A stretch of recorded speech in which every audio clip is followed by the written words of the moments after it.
All right, so again, my name is Jen Volk. I'm an environmental quality extension specialist with the University of Delaware Cooperative Extension, and I'm also on the Soil and Water Planning Committee, and I had the distinct opportunity to be a part of a neat project, something that I've really enjoyed doing with the USDA Climate Hub over the last couple of years. And it's called As If You Were There. So it's really a demonstration of climate adaptation and mitigation practices on ag and forest sites. There we go. So I start with this slide because I know climate change can be a topic that can be a little bit polarizing. Am I right in your way, sir? You can move over here. Not everybody is always on the same page, and people at both ends tend to be very, they have a lot of emotions, one way or the other. And I acknowledge that, and I'm not going to try to preach to you too much, but I'm going to say that I think it is happening and that there are things we can and should be doing about it. There was a study done in 2012 that talked about these attitudes towards climate change. And they found that Americans, when polled, fell into one of these 6 categories, from alarmed down through dismissive. And a lot of the people were somewhere in between. So this is, published 5 years ago. I don't know what the results would be if it came out again today.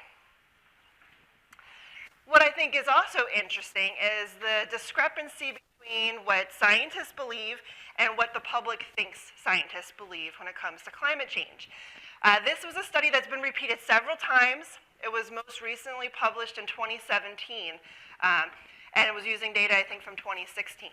So when climate scientists are polled, what do they believe in climate change? 97% of them, and that's the conservative estimate, believe that climate change is happening and it's caused by the human combustion of fossil fuels.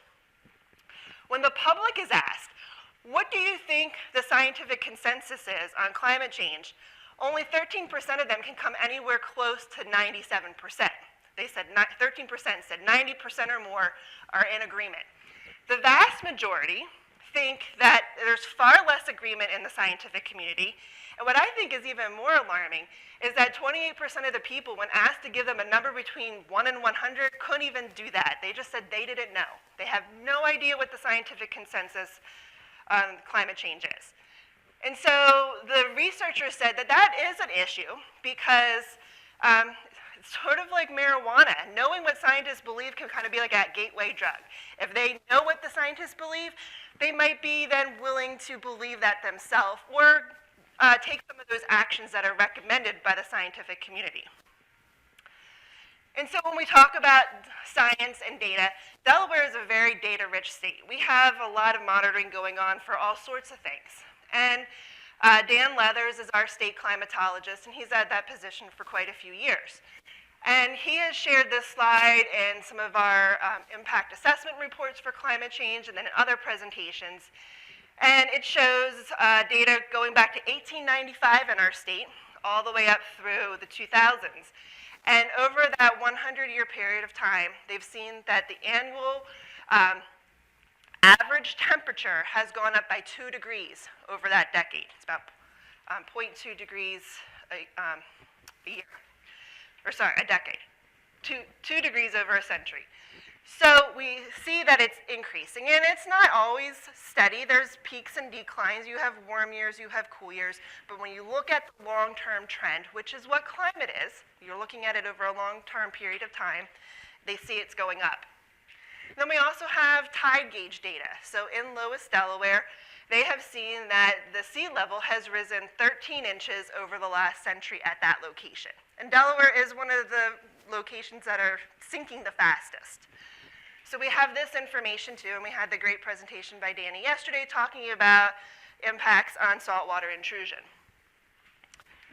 So these trends of the past are expected to continue into the future. There's a lot of modeling that has to go into this with global climate models. And what comes from them when they're taken and put down into smaller scales, looking at certain regions, is that warmer annual and seasonal temperatures are expected to happen. More frequent extreme events, so that might be extreme heat waves or extreme heat days. And then variable precipitation overall, but becoming wetter, with maybe that rain not coming at the most opportune times, especially when we're talking about growing.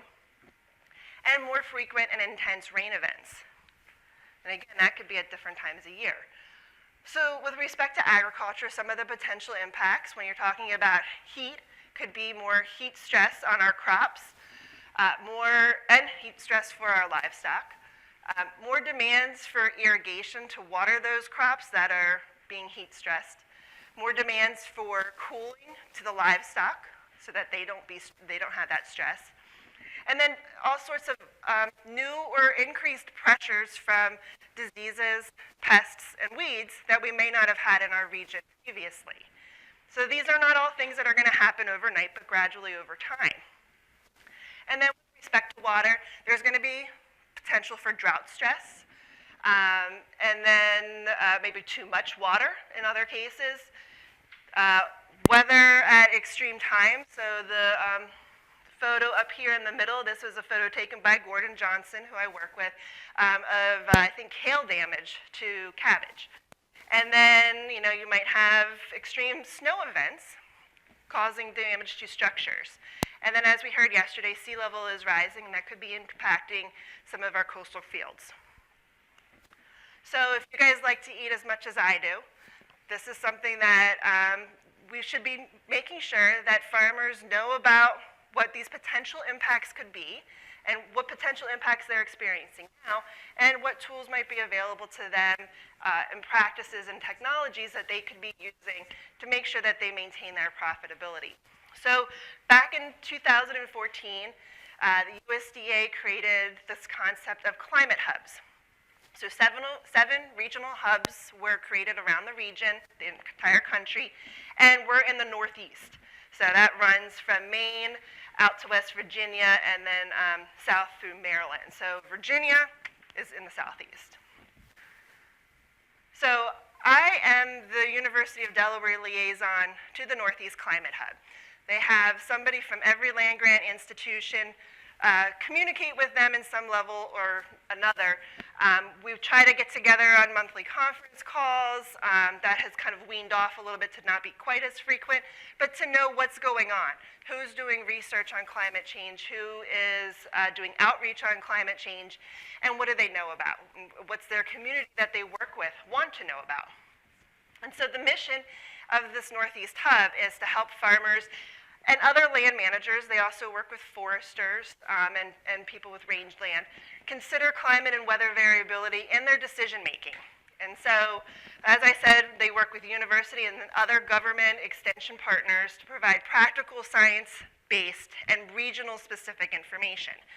So when you talk about the Northeast, that was one of the first things we did, was go through each of the states and have the land grant partners tell everybody through a Zoom webinar a little bit about their state. And so Delaware has stuff in common with Maryland and Virginia and New Jersey and some of Pennsylvania, but we don't have a whole lot in common with Maine and New Hampshire. They're growing different crops. So even looking at things in a region, we realized that we had to have fact sheets and things like that that were not just so general for the entire Northeast, because it's not something that was going to be completely usable for the people that we were working with in every state. So we had to consider those types of things. But most importantly, we wanted to really focus on today. A lot of times when you talk about climate change and you're looking at global climate models, they're predicting what's going to happen out through 2100. And so we're saying we don't want people to worry about that. Who's going to be around then? We know this is something that has to be a generational thing, but there are impacts happening right now, and there's things that could happen tomorrow and next year that we could focus on. So that's really been how we've tried to frame climate change. And so a couple of years ago, we got together for an in-person meeting. We were in Annapolis and talking about some of the things we wanted to work on. We did that information sharing. There were several different vulnerability assessments that had been done across the region. So some of the partners were volunteering to synthesize all of those efforts to create a Northeast report, but then also make those vulnerability assessments to other states available. We did a capacity discovery survey. That's where we sent out information to all of the land grant partners and asked them to fill it out and find out who's doing what where and what wasn't being done, what were the gaps in our research and our extension. And then do a stakeholder literature review of the views of climate change. Several fact sheets have been created, and we've looked at different types of decision support tools. And then we got to talking about wanting to do some features on adaptations and mitigations, basically demonstration projects. And I thought that was a really, that piqued my interest. So I volunteered to get involved with that. And one of the first discussions we had were demonstrations of what? Some people said adaptation practices, some people said mitigation practices, and I, for one, said, tell me the difference between these things, because I kind of had heard them being used interchangeably, I thought. And so just so you guys, in case you're not certain of the distinction between these two terms, mitigations are the actions to reduce the magnitude of climate change itself. So you might be doing something to reduce carbon emissions, or you might be trying to take carbon out of the atmosphere and sequestering it in soil or in plants, or offsetting those emissions in some other way. Adaptations, on the other hand, are efforts that we do to limit our vulnerability to the fact that climate is changing. So one is kind of that focus on the carbon side of things. The other is anything that you're doing to adapt to climate change. And so I like this idea of working on the demonstration project focus of the hub, because I have been on a million field tours. I think they're fun. I think it's great to go out and see something working. I think farmers usually want someone else to be the guinea pig. They don't necessarily want to do something just because some extension person says, hey, go ahead, try this new practice or plant this new crop. They want to see someone else try it out. They want to hear what the pros and cons are. They want to see what the challenges are. And they want to go and have that experience and talk to someone who's used it and done it. And so we said, well, that's great, but we can't just go and afford to go and take groups of people on bus tours all over the entire Northeast region. You know, that nobody has the time for that. We don't have the money for it. So let's put these tours online. And I think I was the one who started to say, well, they're virtual field tours. And originally I thought this was going to be literally just sort of like a website that would have some, links to other resource fact sheets. But as we started talking about virtual more and more, we started to discover that virtual technology is out there. And people really started to say, well, can we do this like Google Street View? You know how you keep zooming in on a Google map, and then all of a sudden you can click on the little guy, and you're standing there in the middle of Times Square, and you can spin through the Google scene and see all around it and look up at the sky and down at the street below you. I said, can't we do that from a field site? And so we looked into it, and sure enough, you can buy a 360-degree camera pretty cheaply. They're only a couple of $100. And it seems that there is this growing community of people who are using that, and there was some resources out there to help us get started with it. And so we decided we were going to do this. We were going to do this virtual tour. So we went and we bought this particular camera, the Ricoh Theta S. There are other options out there. One of my colleagues who was working on the project actually spent a couple $100 more and got a more expensive 360 camera, and I think her photos look a little bit better. They're a little bit more crisp. We also got a fancy tripod that had adjustable legs because we were going to be on rugged terrain. You just mount that 360 camera right on top of the tripod, and then you operate it with an iPad mini. So this iPad mini right here is the one that we used. So wherever you are, if you can see the camera can see you in a 360 photo. So if you didn't want to be in the photo, you had to hide behind a tractor or literally in the cornfield. I've done that. And then with the iPad mini, as long as you weren't too far away, you could push the button and it would take your photo instantly. So it was pretty neat. Well, so we discovered that you can take 360 photos and you can look at it on the iPad pretty easily, but how are other people going to be able to see them? Was Google going to give us their Street View map app and let us put it on there? And we actually had someone reach out to Google and ask them, and they said no. So we found there are some other platforms, and we came across this website called RoundMe. And so I'm going to actually, if you guys want to, the next slide I think has the address, but if you have your own iPad or your phone, please, you can pull it out and play with it. If not, I'm going to pass these iPads around. They're already logged into the RoundMe site. But RoundMe is called, well, they call themselves the world's most hassle-free 360 VR publishing and panoramic tour authoring platform. And so what we found was really great about RoundMe was that in addition to being able to upload your 360 photos and do the 360, spin through the image, it had the ability to tell a story. Some of them you just put the picture up and that was it. A picture says 1,000 words, but we wanted to be able to give people more information too. And so you can have these pop-ups, these little eye buttons. You can also move from one 360 to another. So there's a navigation panel at the bottom, or we've kind of dubbed these little upside-down raindrops wormholes, because you literally click on it and you zoom to the next 360.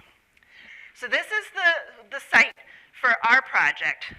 RoundMe, if you go to the RoundMe site, I think it was developed by Russians. There's a lot of stuff in Europe and Eastern Europe, but there's more popping up across the United States and in other parts of the world. But if you want to go on there and look at other 360s that other people have worked on, please go ahead. This is the address for our particular tour site. So roundme.com/@USDA-ClimateHubs/about. So I'm giving you permission to play with your phone throughout the rest of my talk. If you want to get up and move around with it, go ahead, because it's going to be in virtual reality mode. So if you take your phone and you lift it up, you're going to look at the sky. If you look down at the ground, you're at the ground. So our original goal was to work with every single one of our land grant partners in the Northeast region. So there are 16 land grant universities in the Northeast. There's 13 states, but 16 land grants because several of them have 2. So Delaware is one of them. We have University of Delaware and Delaware State University. In addition to that, our partners at USDA also got some funding from the Forest Service, and they wanted to include 6 forestry practices or forestry sites in this project. So total, we had a goal of reaching 22 sites, which turned out to be a lot because, again, I said I thought this was originally going to be like people sending me web links. Now it meant actually going and visiting 22 locations and taking new photos there.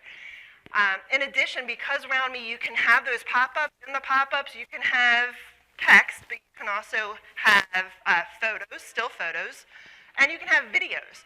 So we wanted to basically have people who were at those sites telling us about what they're doing, why it was important. So we grouped our production team into 3 groups. Kara is with the Climate Hub. She works for them out of University of New Hampshire. That's her location. So she was taking the northernmost part of the region. John Gattuso is a private production, he has his own private production company. We got introduced to him through some of our colleagues at Rutgers. He'd been doing some videos for them on ag and climate topics, and they highly recommended him. And so he was sort of in that mid-zone. He said he would take New Jersey, New York. He had a daughter in Massachusetts, so he volunteered to go there. And so he kind of took our mid-latitude locations. And then I had an extension scholar working with me. Her name's Jackie Arpey. She just graduated back in May, but she was an undergraduate. So here it is. We have Kara, who is, kind of a professional photographer. John's a professional photographer. And then I had a student. But she is a good photographer. She had her own personal camera that she could do the videography on. And we had 10 locations that we went to. So all of the locations that have green coloring are the ones that I've identified that have some level of story about soil and water topics. Because I noticed that as Jackie and I were going around and visiting people, I was hearing about stuff that had to do with water quantity, water quality, and soil practices. And so those are the ones I'm going to feature for you now. I will say, as you're logged into the RoundMe site and you're looking for maybe some of these specific locations, not all of them are live and published. I went in and actually made most of the sites within the Mid-Atlantic, where you guys might be familiar with. I published them and made them unlisted so that you can see them today, but many of them are not considered complete yet. So USDA has a very thorough review and vetting process. So once I completed doing my part of telling the story around me, I'd send it to the site managers. They'd review it and say, looks good, or here, make this change that's not completely accurate, or you might want to include this link. I'd make those changes, and then I'd send it to my colleagues at USDA. They sent it to 3 reviewers, someone from NRCS, ARS, and the Forest Service. They then have Kara, who is the digital content manager, review it, and then it goes to a copy editor. So it goes through at least 5 people plus the project lead, so really 6.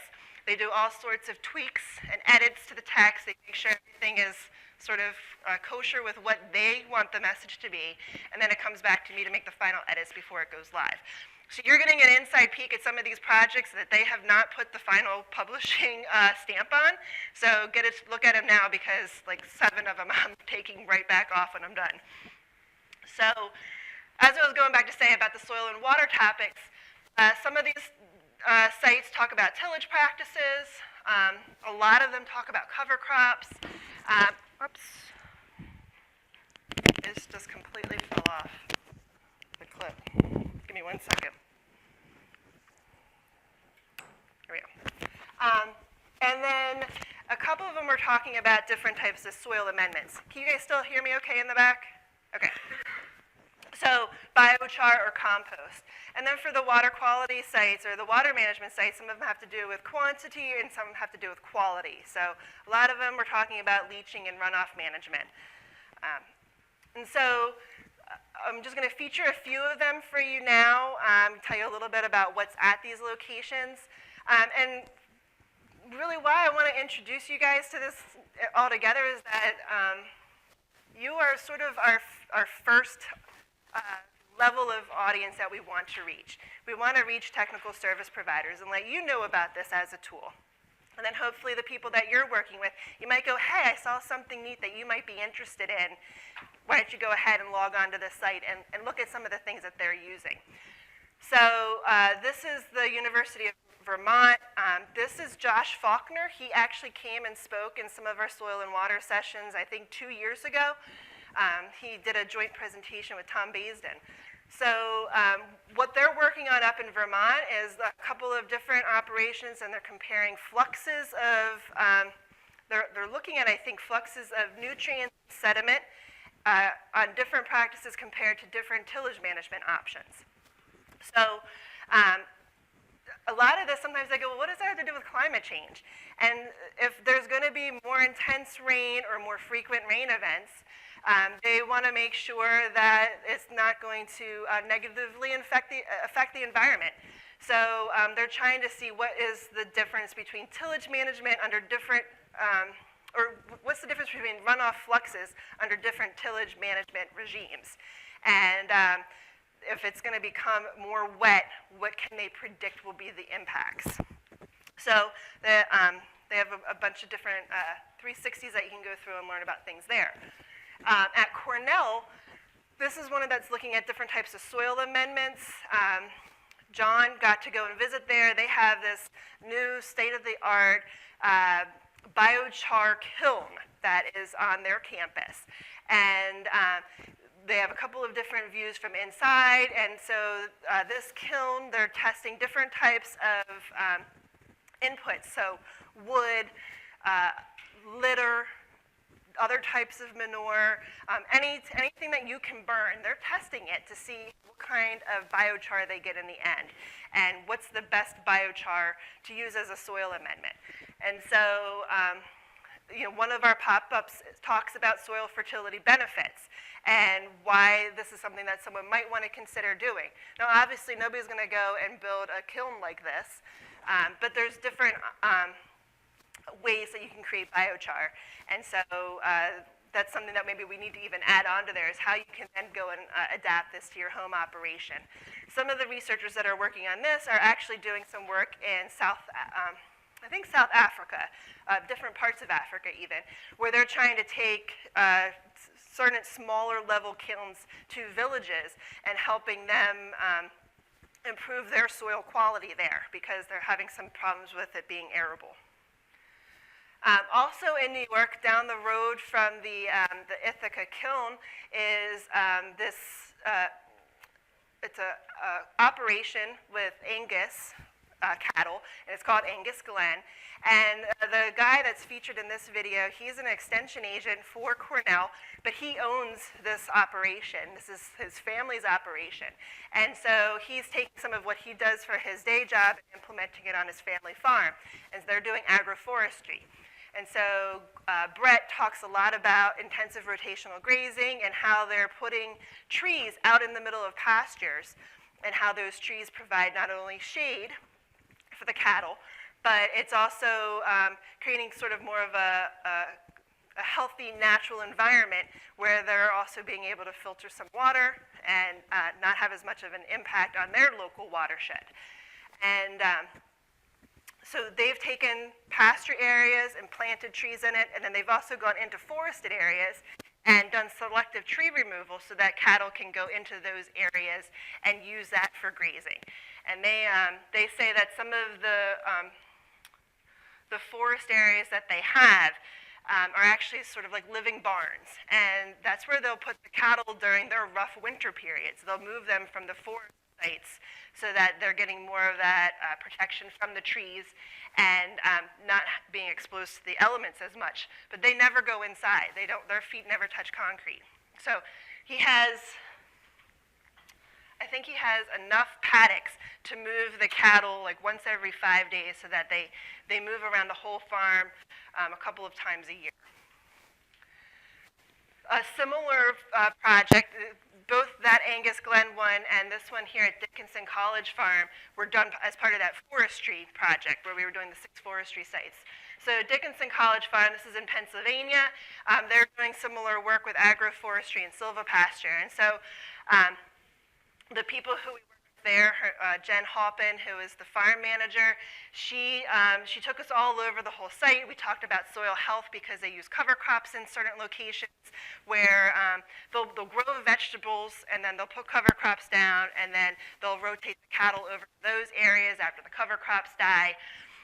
They have a woodlot that they take the cattle into. And then they have a couple of pastures where they're planting new trees. So they've experimented with tree orientation, tree protection, because the cows will go right over and eat them and push them over, and so then they die. So they've had to figure out ways to protect that investment. And then they also, they say that the trees are really another revenue stream for the farmers because they plant things that have fruit that can be plucked off and sold, or nuts. And I think, for some reason, honey's coming into my mind too. I think they maybe have some bees, and the trees were attracting pollinators. So the last location that Jen took us to was down by the Yellow Breeches River. It's one of the paddocks that they don't use all that often because it was right along the river and there was no fencing or anything. So they went in, they planted more trees to create a riparian buffer. And then they did have some ways to keep the cattle from going into the river. So I'm there, and she's telling me about how buffers are good for water quality and how they're part of the Chesapeake Bay watershed. I'm like, oh, this is stuff that I do with the other part of my job. So I thought that was great and something we wanted to feature there. Also in Pennsylvania, we went to Penn State's, one of their research sites, and they're doing some dairy cropping system work. So the focus of this particular project is to try to make dairy farms as sustainable as possible. So what can they do to decrease their inputs, produce as much on-site as they need, and limit their waste? So Kurt Dell, who is with ARS, he came out and met us there, and he talked about the liquid manure injection tank that is shown here. So there's a video clip of him doing that. There's also, Penn State has a lot of resources on their website. If you happen to go to that one right now, as soon as I created this, they updated their website, so just about every link is broken. So that's going to be one of those long-term challenges with having a web tool, but I have to go back and fix those links right now. But talked about manure management as a strategy. So there's another video where Kurt is showing us how they measure emissions. So they're looking at the difference between broadcasting manure and injecting liquid manure on gaseous greenhouse gas emissions. So they've been able to document that by injecting it, less NOx is getting into the atmosphere, and those nutrients are then available for the crop to take up. And so it's kind of helping to close that nitrogen loop as well. I talk a lot about continuous cover and different types of cover crops that they use there, and the interseeder. That's another video clip that we have on there. And they have a whole system for lysimeter monitoring. And then similar, well, not similar so much, but talking about lysimeter monitoring, University of Maryland Eastern Shore. We went down and visited them last fall. And this particular project is not too fully developed at this point. I haven't done any of the pop-ups yet. But we met with Amy Collick. And Amy was another speaker that we had here at Crop School last year. And she talked about sawdust walls and gypsum curtains and how they're monitoring with lysimeters to look at the pollutants that are passing through. And again, I kind of sometimes struggle, like, well, what does that have to do with climate change? But again, they're saying, well, if there's going to be more extreme rain events, more frequent rain, more water pushing through our systems, getting to the extensive ditch networks that we have. And so we want to know what the impact is going to be on water quality and the natural environment. So knowing that farmers want to be good stewards, they said that this would be something that's important to know what the impacts are going to be from climate change. We have a couple of other things that I thought, I don't know, does anybody here work in the urban environment at all? Urban farms, urban agriculture? Probably not, but there's a lot of interest in the urban areas to start doing urban farming and having these type of community gardens. And so that's what the University of District of Columbia works on, obviously, because they're in the middle of an urban area. There's not really farms within the DC limits. So we went to the East Capitol Urban Farm, which is in a very busy rural or urban setting, and they've turned it into an urban farm. They have high tunnels. The high tunnels now have tilapia growing inside, and the whole thing, though, is on a hill. So all of that water that runs off of that farm is going right down to this intersection here. And so they put in a bioretention system. And so there's signage. And while I was there that day, I just kept going, like, who are these people walking through the path of the farm? Are these people coming to work here? But they would just keep going. And they said, no. They love to take the shortcut and walk through the farm, not only because it's a shortcut, but because it's inviting. It feels they're in the natural area. They've got like a greenway, a trail, and then there's all sorts of art, too. So if you happen to go to this site, when you're right here at this bioretention and you spin around, you'll see these crazy, colorful sculptures up in the sky. And they have like these art installments. And they say people are attracted to art. And so they incorporate art, they incorporate science. And they really see a lot of people liking to go to this farm. And they have farmers markets there on the weekend. They have a food truck come, and then they do food preparation classes in a shed that they built on the site. It's bigger than a shed. But so they're teaching people who live in the city who maybe don't really have access to fresh produce. They can come here, they can grow it, and then they can learn how to cook it and use it. Because some of them don't know what to do with a zucchini. So they really are very excited about that. And then in another urban setting, University of Massachusetts has permaculture gardens. This was sort of a grassroots effort from the students that were there. They wanted to, again, have locally sourced food to feed the dining halls. So they created this first permaculture garden, I think, at Franklin Hall. And they have several of them going now. And some of them are container gardens. Some of them, there's one that is just like inside of an atrium area. It's pretty small, but it's an herb garden where the chef from that dining hall goes and cuts the herbs and uses it to create the meals that the students are served. So again, this is a place where they put up a lot of educational signage, and so it's engaging the students. But they talk about water management. They have cisterns. They have this pond here, which looks pretty filthy right there. So it's filtering some of that sediment out. Another one that's sort of a different perspective is the Monongahela National Forest. one of the forestry sites we did, but it's sort of natural forest management. So this area had been intensively mined for a long time, and then it went in and it was reestablished, and they planted a bunch of trees, but they weren't native. And so what the Forest Service is doing now is they're trying to go in, and they're actually killing off some of the trees that are there. They take in big equipment to till up the ground because it's packed solid from the equipment they brought in during the first restoration efforts. So it doesn't have much permeability. And they're loosening it up, and they're really trying to reestablish the native spruce trees that are supposed to be in that area. So they put in wetland cells. And so creating wetlands and wetland mitigation, those are some of the things that we're used to hearing about. And then finally, the last couple that I wanted to talk about had to do with water quantity. So James Atkins, and I think he's been on the agenda here this year. You guys have probably heard him at other times. He's our irrigation specialist at the University of Delaware.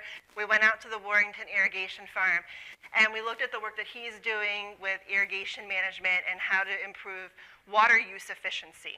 So thinking about with climate change, if there's going to be more droughts or water at the wrong time. Maybe on an annual average basis, we didn't have less water, but it was not coming during the growing season or not at the right time in the growing season. In Delaware, we have very sandy soils, and we know that we still have a decent amount of water supply, so irrigation is a great resource, a great tool that we could be using. So he has soil moisture sensors. He showed us how they work, how they communicate to a data logging station, and how on his laptop he can pull up that information and change the scheduling of his irrigation rig. So then he took us to their subsurface drip irrigation manifold as well. So we learned about both center pivot and subsurface drip irrigation here. And then the University of Maryland person also wanted to talk about irrigation management, but it was with respect to nursery. And so he took us to the Catoctin Mountain grower operation in Maryland, and they were growing mums on the outside, and they had poinsettias on the inside. And so he's looking also at irrigation scheduling, where he's got soil moisture sensors, he's looking up that information, and then adjusting the water scheduling based on what that plant needs at that time.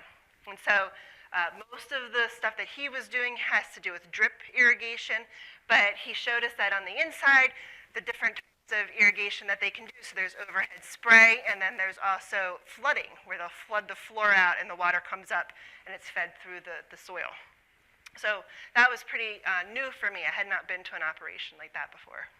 But in this video here, we're right outside of their big stormwater pond. And so all of that water is actually filtered and recycled.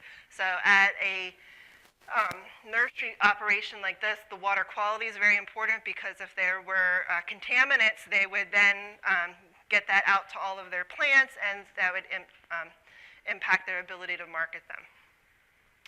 And then the last one that I was going to feature about irrigation, similar, this is at Yale. So Yale is not a land-grant institution, but University of Connecticut wasn't available, and they recommended we work with them. They have an orchard forest, so integrating orchards with a forest management, and they were doing some drip irrigation there too. So this person, Eli Roberts, he's their assistant forest manager, and that's what he talks about in this video clip. So, like I said, I don't know exactly where I'm at on time because I'm moderating myself, but I think we've got plenty of time for questions, or we might wrap up a little bit early. But climate change, we know, is happening. It's going to present opportunities as well as some challenges. There are practices that people are using now, which are a lot of the same practices that I think all of us are already pretty familiar with, because they have soil and water management benefits. And they can help an operation become more sustainable in the future, because it'll help them retain that water in the soil. It'll keep it from, keep nutrients and other pollutants from leaching off of the operation. And it might help them manage the water better if there's times of drought and extreme heats. So with that, I'm happy to take questions. I'll also let you know, in addition to the Round Me site, the USDA Climate Hubs also have their own website where you can get into all of these tours, and it gives you a little bit more of an introduction to the whole project. We have the videos hosted on YouTube, so we have a YouTube channel. We have a Twitter account. I'm not on Twitter, so if you guys are, you can start following the Climate Hubs that way and let me know how it is. I need to get on Twitter, I know. We do also have an Instagram account, so it's as if you were here. And that was something that an intern that I had over the summer was really helping to push. She was posting a picture every day. And there's a for using Instagram too, because our content manager said, you want to post at this time this day, and afternoon another day, so to reach different audiences and keep it in people's feeds. And then if you just want to reach directly out to me, you can do that as well. So other questions or thoughts? I'd love to hear your feedback on this.